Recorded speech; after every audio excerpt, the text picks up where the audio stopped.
Welcome back. So far, I've been painting a picture of our country from my perspective as a child growing up in the Midwest during the 1930s. In doing so, the world I portrayed could at times be a somewhat troubled world, one of hard economic times, of apartheid, of isolationism, even outright National Socialist sympathies for a while. It was also a thrilling world, a world of baseball. Not only the sport we played on lush green fields, which were available plenty during the Depression, but professional baseball, as only radio could portray it, broadcasts that could excite the imagination, the vivid drama of the game, as only a child could envision it. A baseball painted with an indelible brush and vibrant colors that will never fade.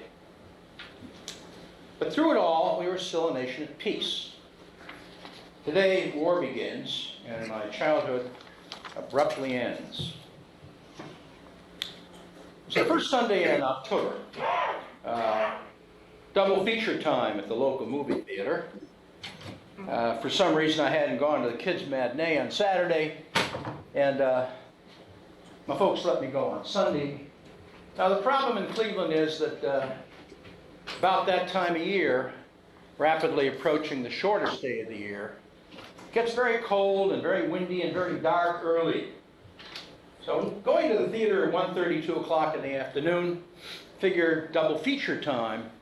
Maybe I'd stay for the first one if I'm lucky. It's an action feature, not a romance. And maybe for a short subject or two, and then maybe a little bit longer and get out of there before it got dark. Well, I was lucky. 10 cents, of course, in those days bought you the show and a bag of popcorn as well. So I was lucky. The first show was an action show with something like George Raft and Humphrey Bogart and Jimmy Cagney in it, maybe even Edward G. Robinson, and that was a lot of fun.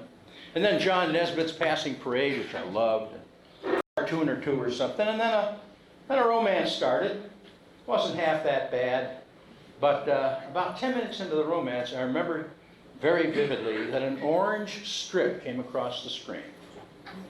And on the orange strip was some black writing. Never seen that before. I didn't know what that was all about. And on the black writing was something I could make out about Pearl Harbor, which I never heard of. Attack. Big moan from the audience.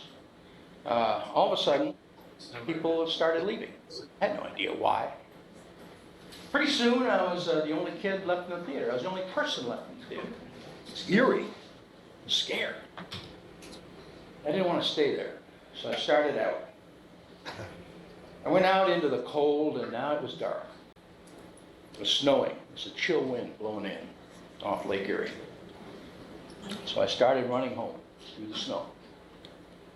Burst into the house, and the scene of my house is a micro theater. Gloom and doom. Folks told me we'd been attacked by the Japanese. The Japanese? Why the Japanese? Osher told me all about National Socialism. I was reading already, learning about Hitler.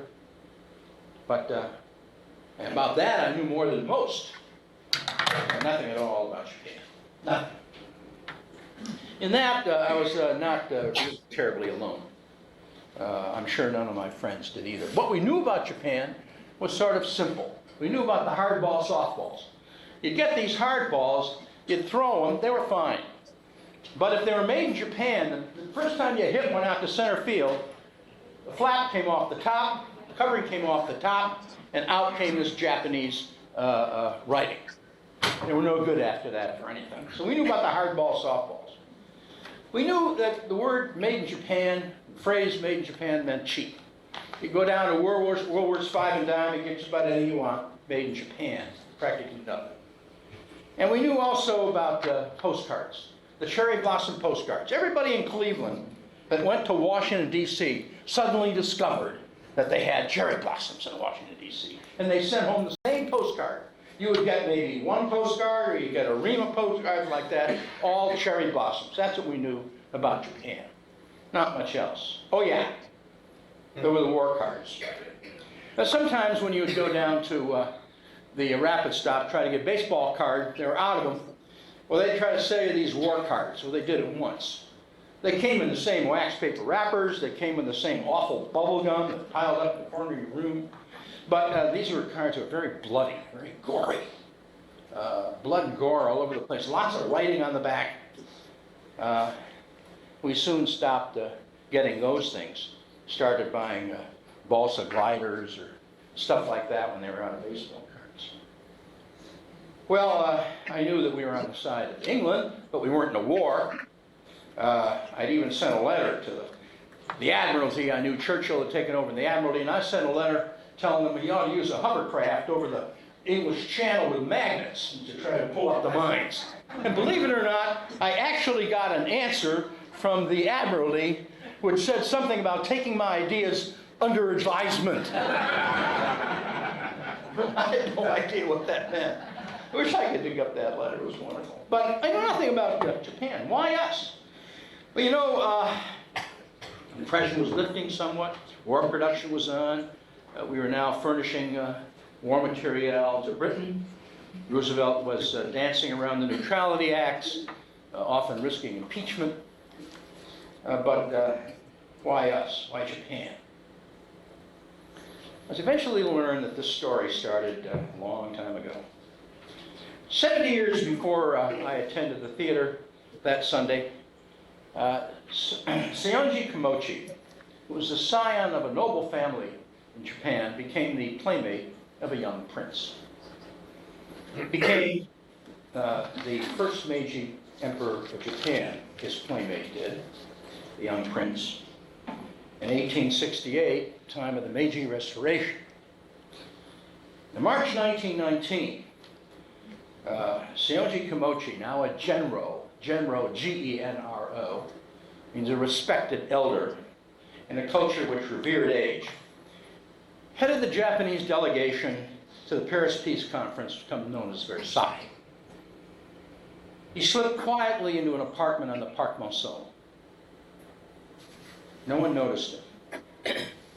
Quite a contrast from Woodrow Wilson. Wilson had arrived earlier amidst enormous celebration, great adulation, throngs, and parades and bands on the Champs-Élysées. The great emancipator was coming. This was to be the war. It would end all wars. There would be a League of Nations. Kimochi would ultimately leave just as quietly as he came, having trumped Wilson and left him in the dust.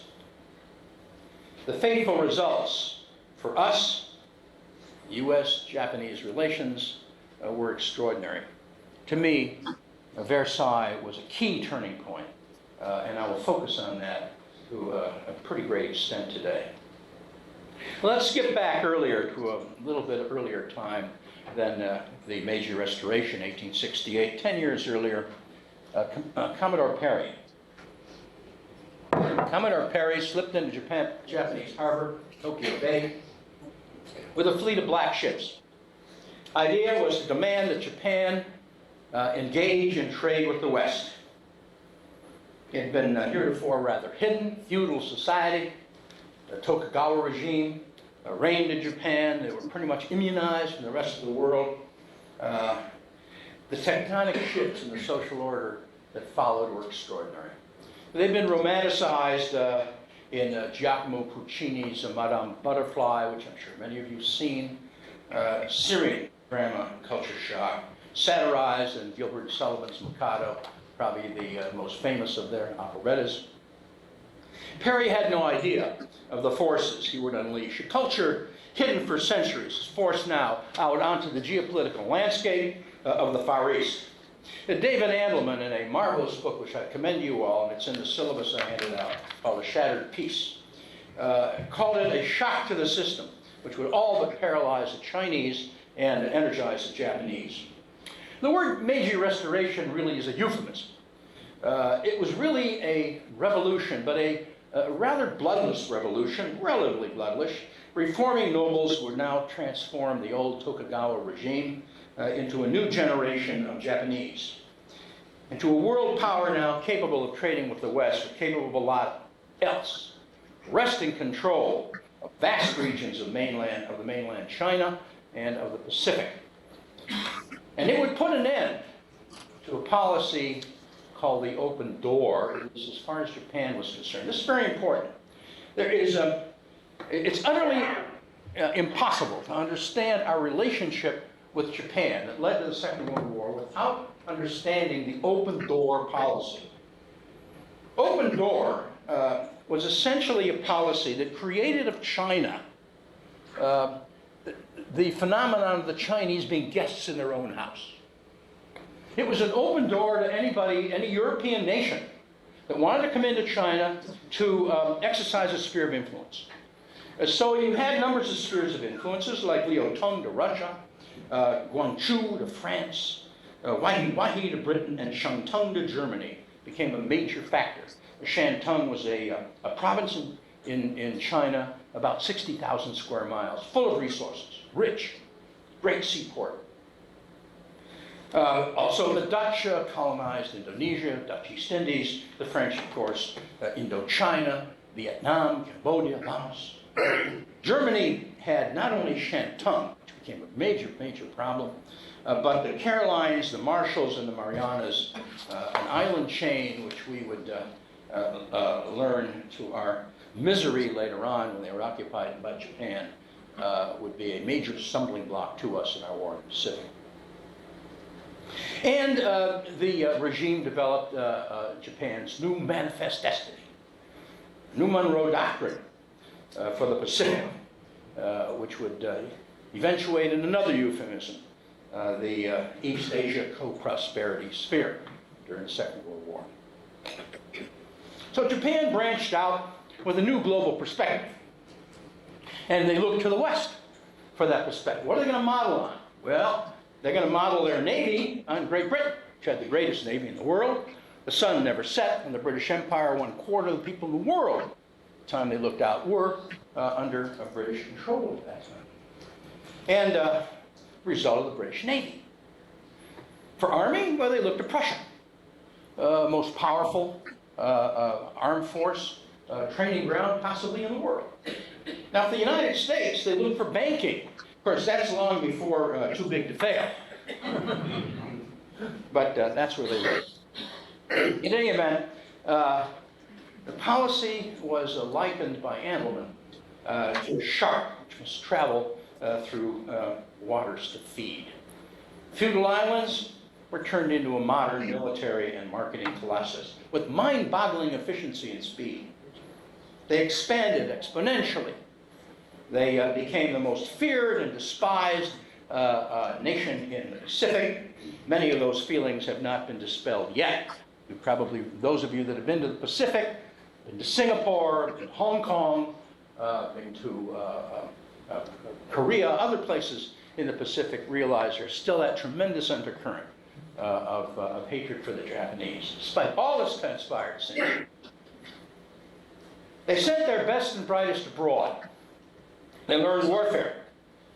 One of them, by the name of Yuryu Sokitochi, went to Annapolis, graduated from Annapolis, and assisted a brilliant admiral, later Count Hachichiru Togo. Now, T-O-G-O, that's not to be confused with Tojo, Hideki Tojo, who eventually took over as Prime Minister of Japan, a militarist. This is Togo. Great admiral, great warrior. In 1895, he won the Battle of the Yalu River, defeating the Chinese, the first major action by the Japanese. That resulted in the Treaty of Shimonoseki, which is a humiliation for the Chinese, basically ceded Korea and Taiwan to Japan.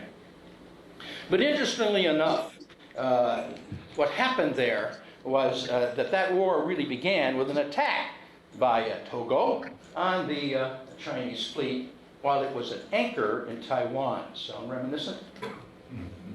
Later on, in 1904, the Japanese branched out, and for the first time, an Asian nation went to war with the European nation.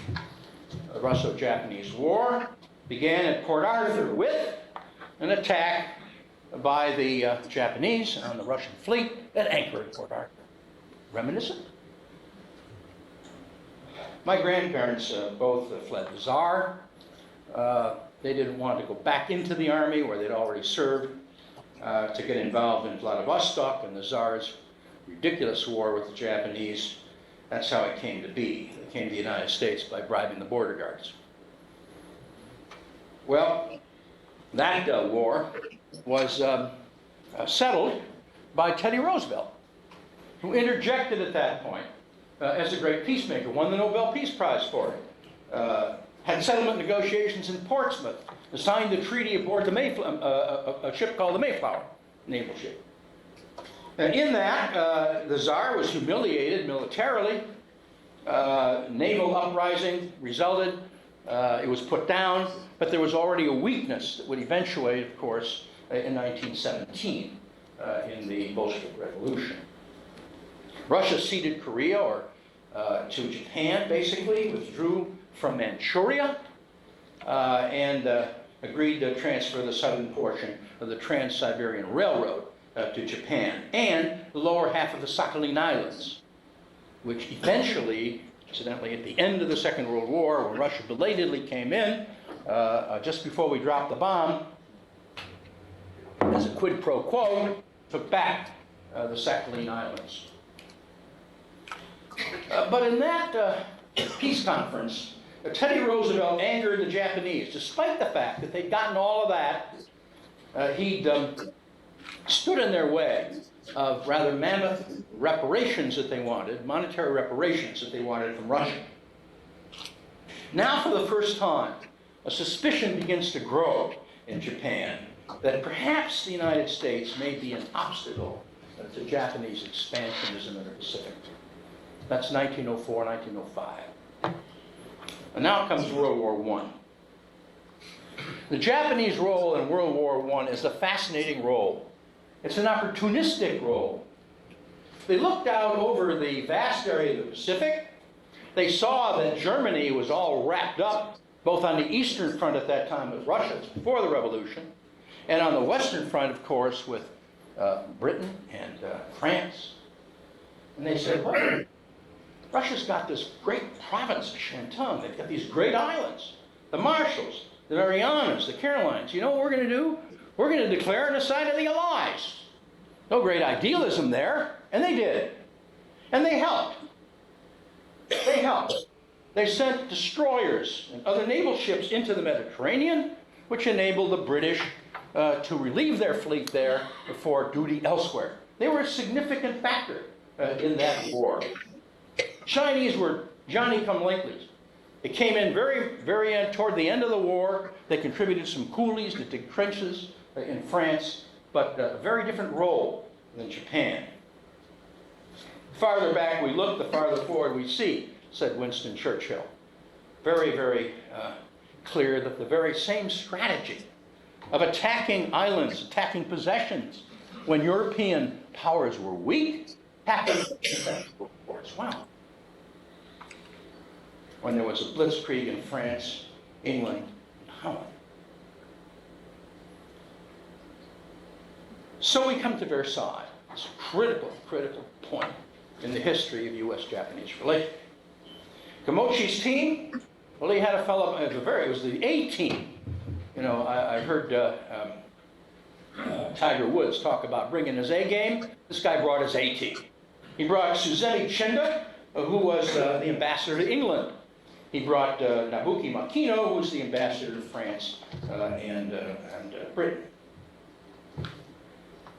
Chinda was interesting. Interesting product of this reaching out by the Japanese. He was a member. He had gone to the University of Indiana and pledged DKE, the Deke fraternity. Not only that, but he married the sister of a fraternity brother. And she wound up planting the second cherry tree along with Helen Taft, who was the president's wife, First Lady William Howard Taft. That's how deeply ingrained they had gotten into Western civilization. And these two fellows, by the name of Chinda and Makino, were known as the two Mikados in Versailles. Kimochi was a master chess player, a master of the game of diplomacy. Now, Dudley Bonsall, who was an aide to Wilson at the time, and one of the advisors to Colonel House, who was the principal advisor to Wilson in Versailles and elsewhere in foreign policy, was surprised when he met with Kimochi. Very few people did meet with Kimochi. He was very much hidden. But he met with him. And he was surprised. He came back to Colonel House. He said, look, I just met with this fellow Kimochi, and he amazed me. Said we were talking about Russia and the Baltic and Constantinople, now Istanbul. And we were talking about the Russian fleet in the Baltic. And he said, oh, yeah. He said, leave Russian fleet in the Baltic. Let them dominate the Baltic. By all means, we want them to do that. Amazing. Why? House said it's very simple. You ever play chess? Yeah. Take your queen. Yeah. Have him protecting the king. Yeah, but you can't move the queen. Because if you do, the king's unprotected. The rest of your pieces can roam at will. That's exactly what's going on here. They want that Russian fleet tied down in the Baltic. They want them protecting Istanbul. We can then roam in the Pacific. Wise. He had three demands. Kimochi had three demands. The Carolines and the Marshalls and the Marianas. He wanted that changed.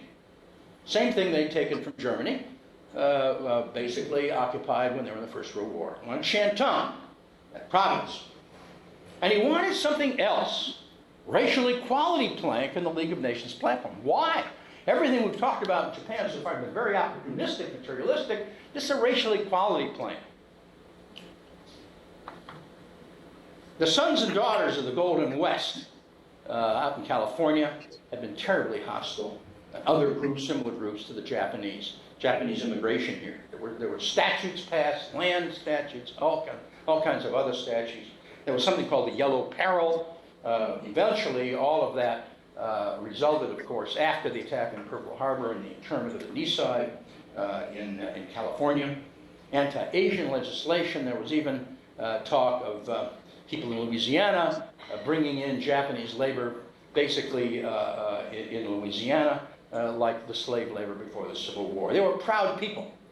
They wanted a plank for racial equality. Australians were passing all kinds of measures to keep the Japanese out.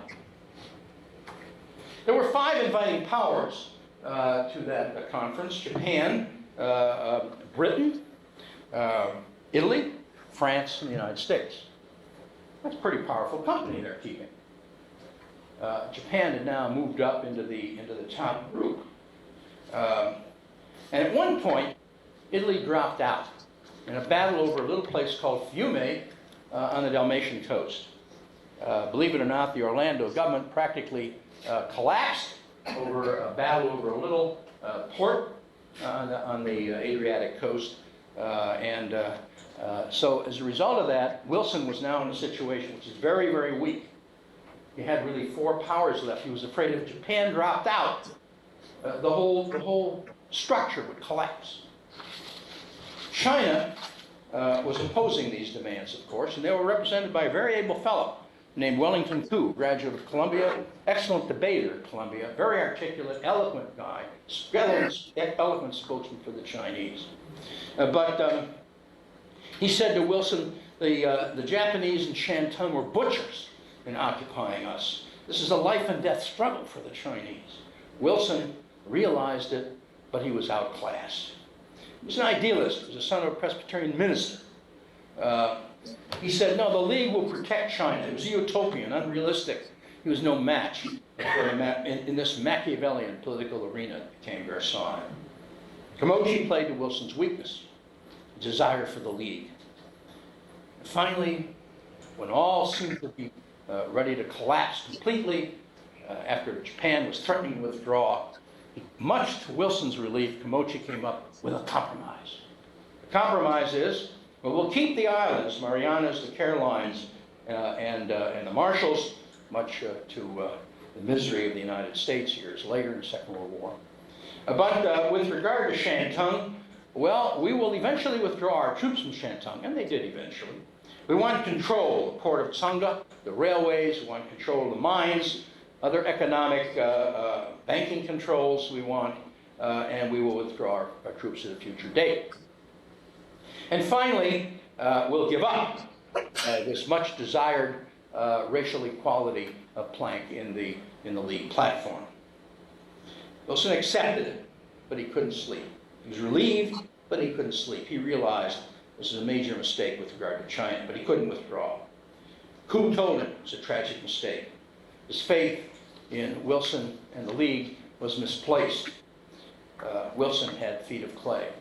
This led to a rally by Chinese students on May 4th, 1919, became known as the May 4th movement, and gave rise eventually to Mao and Zhou Enlai. The rise of the Chinese Communist Party now began.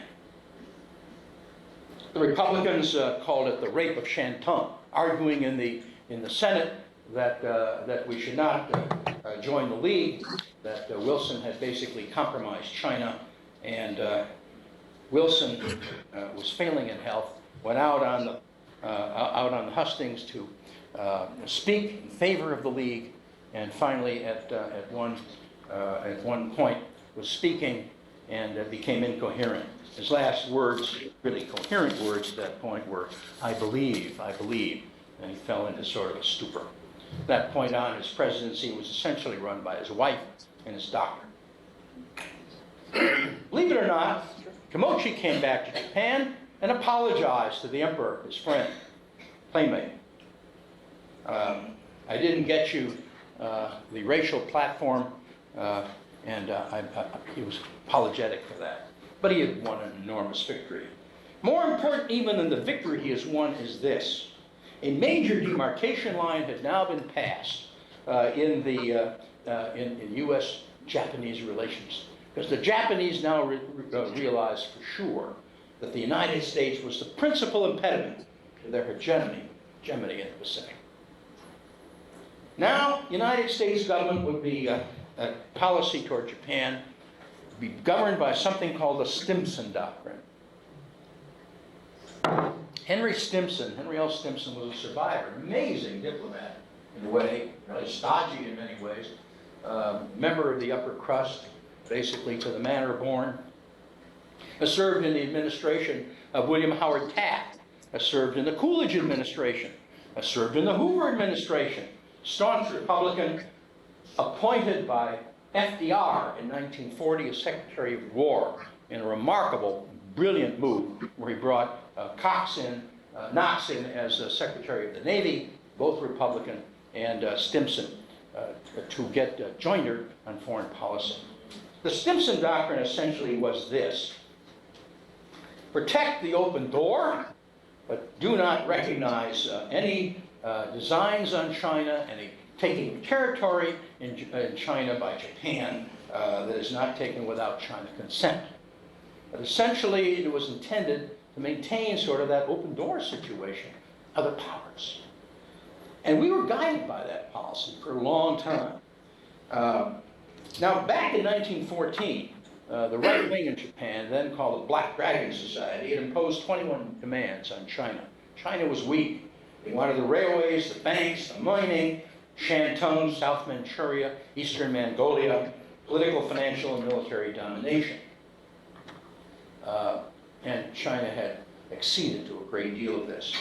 After the Versailles Treaty, we had the 20s.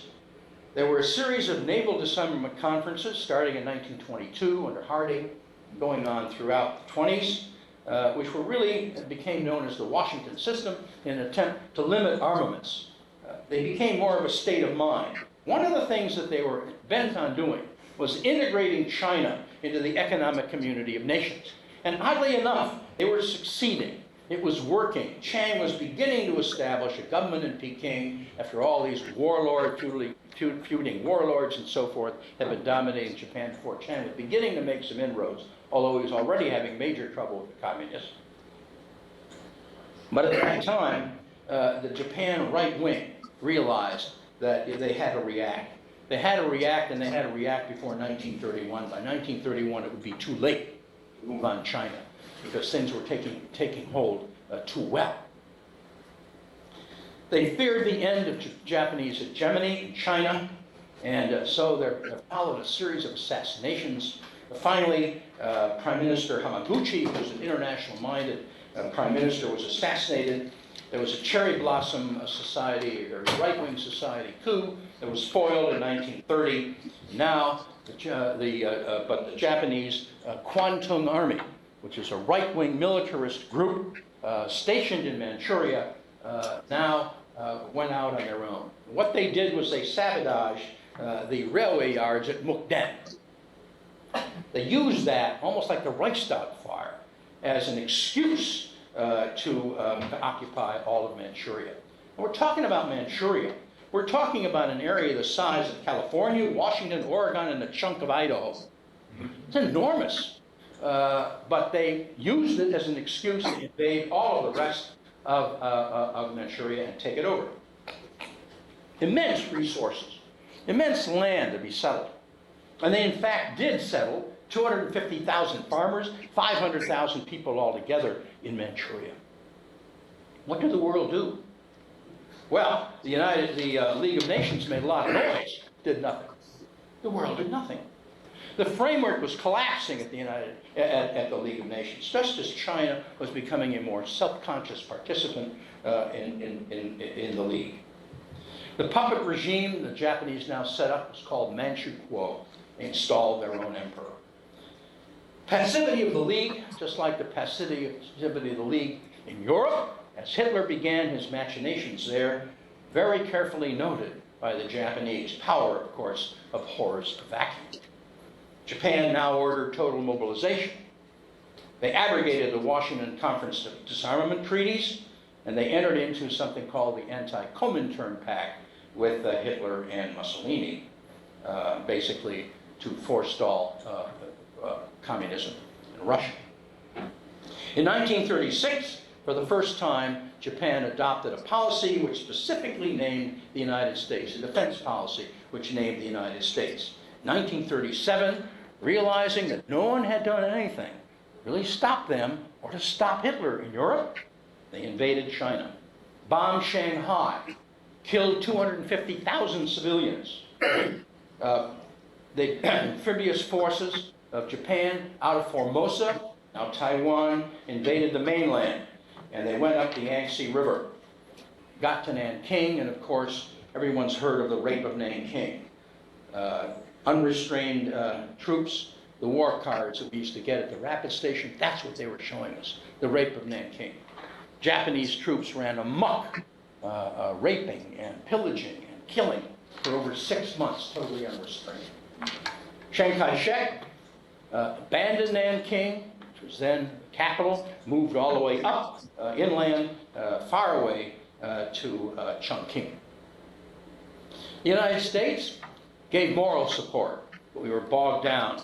FDR was bogged down not only with neutrality acts, but also our country here was becoming inflexible about getting involved in foreign wars. But FDR was also increasingly focused on the rapidly developing crisis in Europe. He would not, because of the Stimson Doctrine, which he followed adamantly, he would not recognize Manchukuo.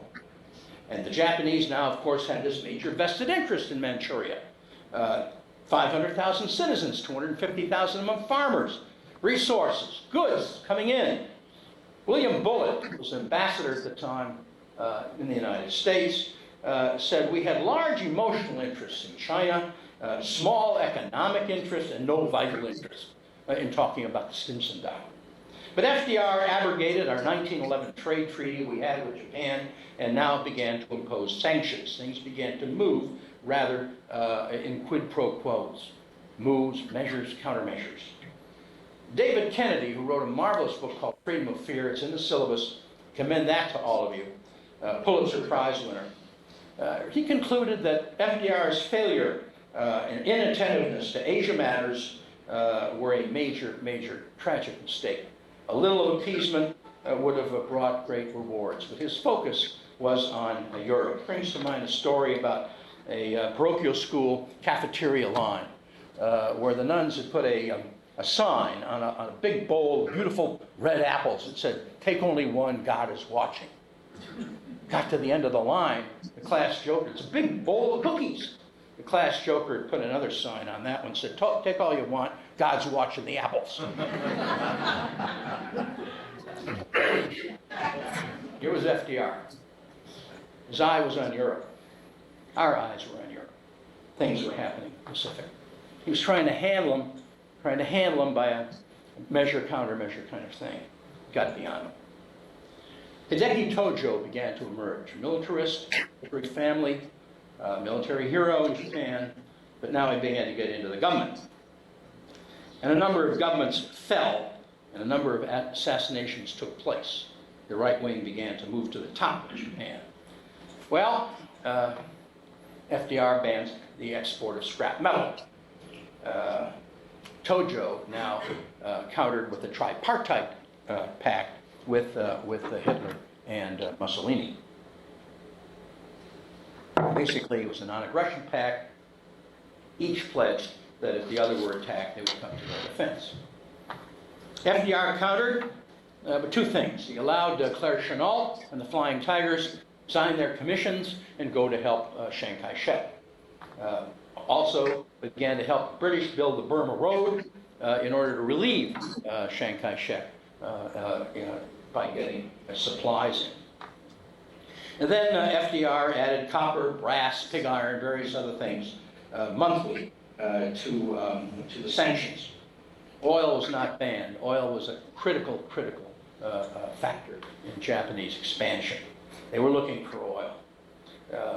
FDR had not banned it, had held it back because of the entreaties of Cordell Hull, Secretary of State. Cordell Hull was constantly meeting with the Japanese ambassador, trying to negotiate something. FDR was inflexible. Precondition to the major moves by FDR would have to be withdrawal of Japan from China. Well, of course, Japan's position in China was now so entrenched, they were so dependent on it, that wasn't going to happen. It was a non-starter. The only question in Japan now, as Tojo really came to the fore during the latter half of the 30s, beginning of 40s, eventually became prime minister in 41, was whether they should concentrate on China or, for resources, really concentrate in Southeast Asia, go to the Dutch East Indies, British Malaya, French Indochina. That's the only issue that was left. FDR now froze all assets of the Japanese in the United States, intending merely to annoy them. He wanted them to get bogged down in red tape. Did not want to deny them oil, but wanted to give them problems getting it. Deny it. Give them some red tape.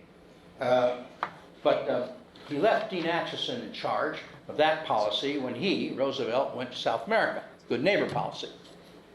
Well, Acheson misinterpreted it and basically stopped the Japanese from getting any oil.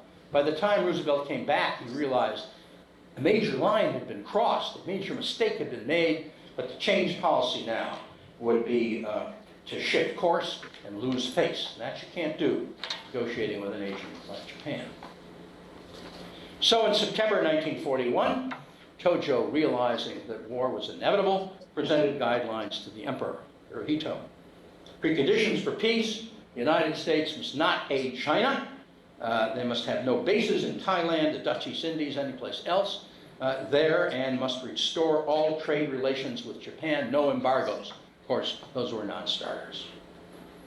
Japan made a decision they would go south. They would go to the Philippines, to Hong Kong, Malay, Borneo, Dutch East Indies, Guam. They would also cripple U.S. naval power in a fast attack, and then hope to negotiate from strength from that point on. Did they have designs on taking over the U.S. mainland? No. What they had was the intention to cripple our naval power in the Pacific in such a way that we would come to the bargaining table and allow them to get into those their own open door policy in the Pacific.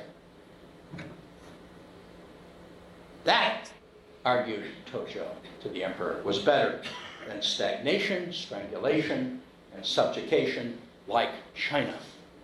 That open door policy was a major factor in the thinking of the Japanese. You've got to understand the Japanese. You've got to go all the way back to the 19th century, and that whole development.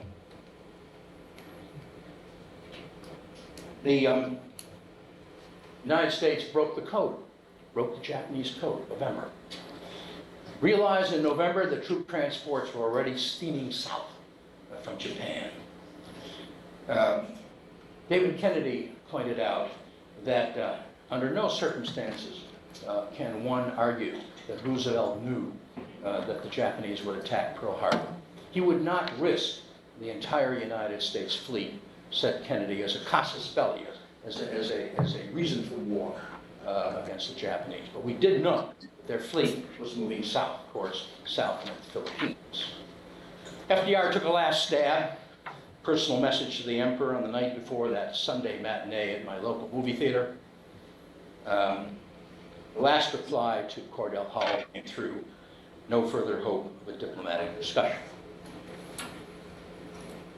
7 o'clock Pacific time, 350 attack planes under Commander Mitsuoko Fuchida, airborne using saccharine sounds of radio station KGNB on Oahu as a honing device.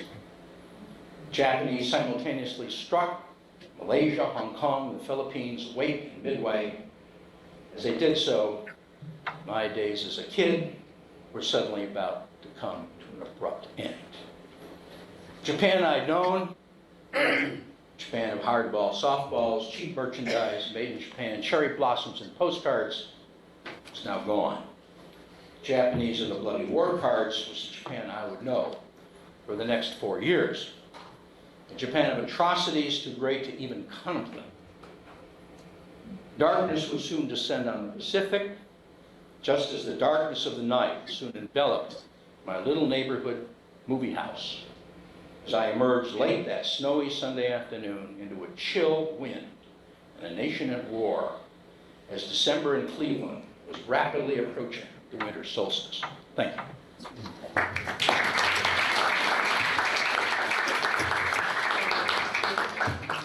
I'm sure a number of you were around. Pearl Harbor happened. You have memories of it. I'd be interested in hearing what your own memories of that are, or any questions or comments that you have, either from Great Barrington or here. Yes? In the book, The Rape of Nanking, which was a very horrible, horrible book, Yeah. were the Japanese as brutal in any other place as they were in Nanking? Yes, they were. Ask any soldier that fought in the Pacific. The Japanese were brutal. They did not believe in taking prisoners. They did not believe that prisoners were people. It was a great disgrace to be a prisoner, and if you were taken prisoner by the Japanese, your life was worthless. Yeah, they were quite brutal as occupiers. Yes, sir? The Bataan Death March comes to mind. Bataan Death March. I'm trying to repeat this because they can't hear you in... Yeah, the Bataan Death Great March Barrington. comes to mind in the Philippines. We lost thousands of men, either by disease or by injury or by starvation. Yeah. And that walk down and Luzon. Let me repeat, the comment is about the Bataan Death March, which comes to mind in the Philippines. We lost thousands of men, yes. And when MacArthur left, he left General Wainwright behind, and of course Wainwright was captured and became a shell of his former self. We lost thousands on the march, and the Japanese were very, very horrible occupiers in the Second World War. That they were. Yeah. Any questions there from Great Barrington? Has anybody got their hand up? I can't see very well. Any questions out there? Any of you remember where you were at Pearl Harbor? Two. Who remembers where they were at Pearl Harbor? How about it? Where were you? I was home with a cold. My folks had gone out for the day. When they came back, I told them the man had bombed Pearl Harbor. They didn't believe me. They didn't believe you. But you were home with a cold. When you came back, you told them about it. They didn't believe you. But how old were you at the time, I might ask? 14. 14. Well, you understood what it was about. Yeah. Better than I did, because I didn't understand. I was 11. Yes, sir. Despite the fact that I was in grammar school, despite the fact that every radio had it on the air for 24 hours, the next morning I was walking to school with a classmate of mine. He had never heard of it. Amazingly enough, this gentleman says, despite the fact that it was on the radio 24 hours, he was walking to school the next morning with a classmate of his who had not yet heard about it. That's amazing. Is there a hand up there someplace? shout out if your hand is up, because I can't see you very well. It's sort of blurry. You could turn the lights on at Great Barrington. Okay, you can turn the lights on at Great Barrington, they tell me. Maybe then we can see you. Ah, now I think we can see you a little better. There's the hand. The lady on the right, you're just scratching? Okay. Okay. Scratching. Do you have your hand up at the end of the table? No, I guess it. Okay, yes, sir. Now, would you Try address again. the fact that the Japanese diplomats were in Washington? Yes. Japanese diplomats were in Washington. Yes, they were. And they were negotiating, and they themselves didn't know, quite frankly, that the Japanese were attacking Pearl Harbor. It was an amazing attack. If you take a look at the map of the Pacific, you'll be absolutely amazed at how far away Hawaii was. It was a highly unlikely thing, a highly unlikely attack. But remember, in 1895, they destroyed the Chinese fleet in Taiwan. In 1904, they destroyed the Russian fleet at anchor in Port Arthur. There was precedent for this, okay? Yes, and then you're next. Sue. Okay, as I'm listening to your entire lecture, which I think was really good, thank you, I'm sitting here and thinking about history. And why do we learn about history, and why do we study history, and what is the benefit of it? And the benefit of it, I think, should be so that we don't make mistakes. And if we cannot get that benefit, probably from the last, or many people here would tend to agree with what I just said, then why do we bother studying it? It goes on. People fight, people rape, people go into other countries. Yes. It just, nothing seems to change. Right. It's just History- that we go further afield and we do it differently. We don't do it on a battlefield anymore. We do it in the air. We do it on the computer. You know, it's. Yeah, the amazing thing is that why do we study history, by the way, if we don't learn? That's essentially the gravamen of the remark. And, you know, as I said, Churchill said, the farther back we look, the farther forward we see. And you certainly could have seen it. And as a matter of fact, on the afternoon of December 7th, 1941, Roosevelt was talking about the fact of the Japanese attack in 1904 on the Russian fleet. He knew all about that, but no one dreamed they would take that leap. It's just something we didn't learn. Yes, we can learn a lot from history. Yes, we should. Now, I promise you. Yes. You said that by November, we knew they were moving south. Yes. You didn't mention what our plans were about that. Our plans should have been to fortify the Philippines. That's just south of Japan. The amazing thing was, utterly amazing thing is when the Japanese attacked the Philippines, bombed the Philippines, all of our planes were on the ground in the same place. It's unbelievable and almost inconceivable to me that happened. How absolutely unprepared we were. MacArthur too, okay. So are you saying that we had, even though we knew they were moving south? We knew they were moving south. We had no plan. We had broken their code, and no one expected Pearl Harbor. We expected probably that they would head toward the Dutch East Indies, which they did, French Indochina, which they took over with the consent of the Vichy French, and border places of that nature, and also the Philippines. Why we weren't preparing the Philippines, I'll never know. Now let's see. You had your hand up again. Do you think that because they felt that Germany was going to win in Europe, that it would be an easy job for them to take over the South Pacific? Oh, there's no question about it. If you hit from Churchill's remark, you know, the further back we look, further we see. Sure, exactly. These, all of these possessions that were won over in the open door policy by the Portuguese, Macau, for example, the Dutch, East Indies, the French, Indochina, Cambodia, Laos, Vietnam, all of these things and all of possessions open to them because all these Benelux countries were taken over in 40 days. France and the Benelux countries fell in 40 days. No one expected that kind of thing. And suddenly, one historian has really described this with the following. He said, look, it's like a child whose mother leaves and leaves him with pies and donuts and cookies, just freshly baked, smelling wonderful, says, I'm leaving that. Don't you dare touch these. That's what the Japanese had in front of them. It was just exactly like the First World War, when Germany, all tied up, had these possessions like Shantung and the Marianas, and the Carolinas and Marshall. Yes, sir, back there. You speak up a bit because it's a little difficult for them to hear you. And Tell us about what happened in California with the internment. California internment is very interesting. Yeah.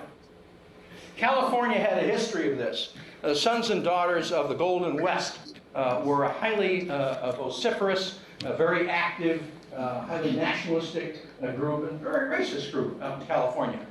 California had adopted legislation, anti-racial laws in California to keep the Japanese out and the Chinese out, seemed to group them together very often. Of course, when the Second World War broke out, and we thought, well, we're at war with Japan, of course, the people out in the coast, sons and daughters of the Golden West, groups of that nature, were more than happy to insist that the United States take the Japanese and intern them. Now, originally, the idea was, we got to take you, the Nissan, and put you in these camps. They'll be very nice camps. We want to keep you from being attacked by the other Americans who will think you are all spies. So that was the rationale at first for putting them into the camps. Of course, the rationale, after a while, sort of dissipated. It was really a matter of keeping them in the camps because they were Japanese. What was happening while they were in the camps? Well, a lot of these businesses that the Japanese had, a lot of the land, so forth, were now being taken over by the sons and daughters of the Golden West. So it was a horrible episode in American history, one which I went into in some great depth, and of course I gave once here called Freedom on the Edge. Let's see, over on the left, in the back. 2 points to make it particular about the internment. A lot of Japanese young men actually served. Oh, yeah. They served. Point being made that a lot of Japanese young men served in the armed forces. They did, and very heroically, and with a lot of valor, won medals. They were tremendous soldiers for the United States. They were trying to prove themselves as even better Americans than they. Yes, and let's see. Yes, sir. I saw on History Channel some time ago a very compelling story about how the Australians were trying to reach someone in Washington. They had been tracking this fleet, this Japanese fleet, going towards Hawaii. Yeah. And they, of course, were on the alert because they thought they were going to Australia. But every effort they made to try to reach someone in the White House, George Marshall was out writing, would not answer the phone, would not get back to them. Very compelling, and left me with the distinct feeling that there's a complicity in there. And of course, we know that FDR wanted a compelling reason to declare war. Yes, but I disagree entirely with the conclusion that's been drawn, that FDR knew they were going to attack Pearl Harbor. Yeah, maybe he knew we were going to go into war, maybe wanted an excuse for us to go into war eventually, but certainly not by the attack on our fleet at Pearl Harbor. No way, no how. No one will ever convince me of that. And most of the great scholars in this area don't believe that either. Yes, ma'am, and then I'll get to you. Yes. I was going to say there were certainly exceptions to the brutality of the Japanese. There was at least one prisoner of war, camp where there were a lot of civilians run by the Japanese, and although there was a lot of hardship, the commandant tried to do everything they could, and these people have had reunions and have fighting dreams. Wonderful. Where was that? They can't hear you with great correctness. I'm simply repeating them and ask about it. There was a civilian internment camp by the Japanese. It was run very civilly and very well, and they have reunions, as a matter of fact. Where was that camp? It was in the Philippines. In the Philippines? Yes, I can't remember the details. I'm sure there are exceptions, probably some wonderful exceptions. I remember the bridge over the River Kwai talked about it, very interesting. You may have seen that one. Yes, ma'am, back there. I recently read a book by the son of one of the men who raised the flag at Iwo Jima. Yes, sure. And he talked about... Bradley, and the book is called The Imperial Cruise. Right. Yeah. And he talked about the relationship of TR and the Kimochi. Right. Yeah. TR was very much in love with this whole industrialization that was going on in Japan at the time. And that TR reneged on some of the things that he had promised Kimochi, kind of sotto voce before the conference. And that led to tremendous enmity between Kimochi and the United States, which would start the whole movement. Yeah. Bradley's book is a tirade. Bradley, by the way, is a fellow that wrote Flags of Our Fathers. His father was one of the men raising the flag in Iwo But it's a very vituperative book. It's way out on a limb, I think. It goes heavily into race relations that manifest destiny, the concept of the United States having to civilize the Aryans, and the Japanese being chosen by TR as the honorary Aryans. Okay, but I think it goes too far out on a limb. But it's an interesting book, and it's one of the ones I've cited in the syllabus. Thank you for raising it. Yes, sir. 2 points. First, it happens my wife and I were just out in Idaho. Yeah, Idaho. In Idaho. There Right. was an internment camp called Hart Mountain. Right. It was one of the major Japanese internment locations. And at the time, this is 1942-43, it was the second largest city in the state of Idaho. I believe it. All right. And the people who were there were allowed to vote in their home district by absentee ballot. Yeah, that's They quite could not possible. vote in Idaho. It's an amazing fact. I'm going to repeat that for Ray Barrington. I think they A were. gentleman knew of an internment camp in Idaho, the Japanese, called Hart Mountain, where the Japanese were actually allowed to vote by absentee ballot in their home districts in California. Very interesting fact. Yes, sir. The second point, getting back to the question of Roosevelt knowing about the attack. Right. Actually, Hitler, fortunately for Roosevelt, declared war on the United States Yes, of course. the day after. Yeah. Otherwise, Roosevelt would have had a problem. Yes, He he would. wanted to get into the European war.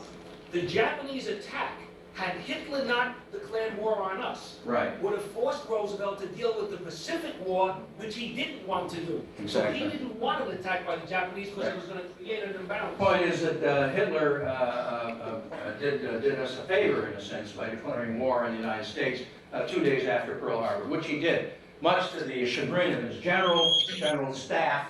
And why he did it is you can go into reams of questions about how and why that happened. He didn't have an obligation to do it under the Tripartite Agreement because Japan had attacked us. He had not been Japan had not been attacked by us. But it was a tragic mistake, good mistake, as far as I'm concerned. Yes, Don. It's kind of dumb of Hitler to do that, wasn't it? Pardon me, yes. He was in no position militarily to handle that. It was a major mistake. He was tied up on the Russian front, and it was a major mistake. His generals were chagrined, but I guess he figured he had a shot at wiping the United States out and making of Japan an even closer ally than they already were. But what his rationale was, I'll give you a whole lecture course on that one. Yes, yes, ma'am. One of the reasons that I've heard for the internment of the Japanese in America was that many Japanese, after Pearl Harbor, were on their rooftops with red flags, thinking that the Japanese were coming to the mainland. Yeah. Secondly, that they said they didn't have enough interpreters to really go around the Japanese community to say he's a safe person, he could be a spy. Point being made is there were Japanese spies in Hawaii, which of course there were, and that there were not enough interpreters on the coast to go around trying to find out which Japanese were loyal, which ones weren't, couldn't make a distinction and turned them all, basically. That's essentially what you're saying. Yeah, we were in a quandary. We didn't quite know what to do, but violation of civil liberties, absolutely. And the Supreme Court went along with it, unfortunately, under the Urabayashi case and others at the time. But it was a tragic error on our part. Yeah. My memory, Dave, is that no Japanese from Hawaii was ever interned. It was just on the west coast of Yeah, that's a very interesting point that Howard makes, that no Japanese on Hawaii were ever interned. I believe you're right about that, Howard, and only the Japanese on the west coast. Yes? Well, the reason for that was in Hawaii, they did not pass the anti-Japanese laws that Discrimination. of Californians hated the Japanese, but in Hawaii they couldn't do it because the population was so mixed. Yeah, everyone was mixed, yes. The point being that they didn't pass the kind of anti-Japanese laws in Hawaii that were passed in California, actually. So, and the population was already semi-mingled already in Hawaii. Eventually, after the war, of course, the Japanese made a great land rush in Hawaii. It caused the prices to rise. I think 33% of Hawaii. 33% of Hawaii is Japanese, right. Let's see, yes ma'am. Shameful time for the United States. It was a shameful time for the United States. Because we never interned the Germans. Yes, we did. Interesting, isn't it? The Japanese were known as Japs, the Germans were known as Nazis, but Japanese was a racial thing, okay, not in the German. Of course, Germans had the largest immigration in this country in the 19th century and early 20th century. So tremendous German population here. We refer to them as the Nazis, Jerry's, but not the Japanese or the Japs. It was a very different situation. Yes, sir. I beg to differ. It wasn't on a massive scale, but there were some Italians and Germans. There were some Italians and Germans who were returned, not many. Certainly not on the scale of the Japanese, and not in any relationship to their ratio of the population here. Yes, yes, ma'am. I've read in several places that Eleanor Roosevelt was very against the internment of the Japanese. Eleanor Roosevelt was against the internment of the Japanese. I believe you're right about that. But yes, she was. I think so. Howie, yes, I know you did a lot of work on this. The Japanese lost a lot of money, and the reparations to the Japanese took a long, long time. It was very minimal. Yeah. The dollar amount. Something like $25,000. Yeah. Japanese reparations were a long time in coming and very minimal. Yeah. Any other? Yes, ma'am. I just finished a book that talked about pharmaceuticals that were testing penicillin and other antibiotics on the Japanese without there having any knowledge. Well, I didn't know about that. I heard about that about the Guatemalans. That's what you're talking about recently, that we were testing for syphilis and we were testing penicillin and other things on the Guatemalans. I didn't hear about our doing that kind of testing during the war on the Japanese. I haven't heard that. Yes, sir. Yeah. One interesting aspect of the war in the Philippines, after the Philippines were recaptured, interestingly enough, Manila was bombed out, a lot of places were bombed out, but the one place that was left intact was the Balintawak Brewery up in Upper Luzon, which, by the way, was partially owned by General MacArthur. Oh, really? What's it called? Belinda? Balintawak. Balintawak. Balintawak Was it a plantation or what was that? No, that was Drink a lot of brewery. A brewery. Oh, a brewery. The Balintawak Brewery was left untouched in the upper Philippines, owned by General MacArthur. That's a bit of information I didn't have. You've been great. I've enjoyed it. And we'll next time, in 2 weeks, not next week. By the way, that's. Question from Barrington. I think there's a question from. Oh, we got questions from Great. Why don't we chop liver? Yeah, my question is, after the Meiji started up in the 1860s, and the Japanese war machine got built up fairly quickly, to the point where it was able to defeat, as you said, the Russian fleet at Port Arthur, and then later on become huge enough to challenge the American and the British military naval fleets. Japan doesn't have very many natural resources, and you can't get them from the Marianas Islands or any of that. And understanding also that one of the things that broke the camel's back, as it were, before the invasion of Pearl Harbor was that we stopped the importation of scrap metal. So where would they get all the metal from? It can't all have been from our junk metal. Pardon me? It can't all have been. They weren't building more scrap metal. We stopped the importation of copper and brass and other goods. The only thing we hadn't stopped until Dean Acheson made a mistake when Roosevelt, in enforcing the policy when Roosevelt was in South America, was oil. And that they desperately needed. That really broke the back of it at that point. But I think Japan was well on the road to going in that direction long before that. It all started at Versailles, as far as I'm concerned. You didn't answer the question. Another question from Great Barrington. You didn't Somebody- answer his question. Where did they get? Plastic? No, you didn't answer the You didn't question. answer his question, which was, how did they build the ships? Where did they Well, get how did they build the materials? ships? Oh, they had, I'm sorry, they had tremendous resources available to them from China because they had taken over all of Manchuria. Manchuria was the size of, California, Oregon, Idaho, Washington. They had tremendous resources there. They had tremendous resources available to them in Shantung and various other places in the South Pacific. They had a lot of, and we had, of course, shipped them a great deal of resources during the period leading up to and after the First World War in the 20s and so forth, until Roosevelt sanctioned scrap iron, which was well into the mid-30s. So that basically, the Stimson Doctrine really began to kick in when, in earnest, under FDR, when we began to stop those resources from them. By that time, the Japanese had other places to go in the Pacific, but what broke the back of it was the oil. And that's where they got their resources. They owned a tremendous amount and controlled tremendous areas of China. It's almost hard to believe how much China they did control at that time. Question. Okay, yes, is there some other question? Yeah. Ray Barrington, 1 minute. Yes.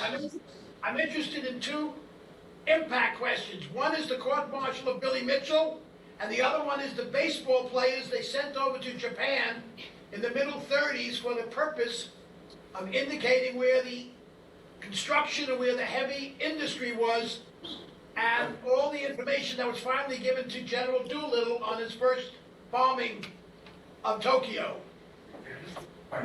Oh.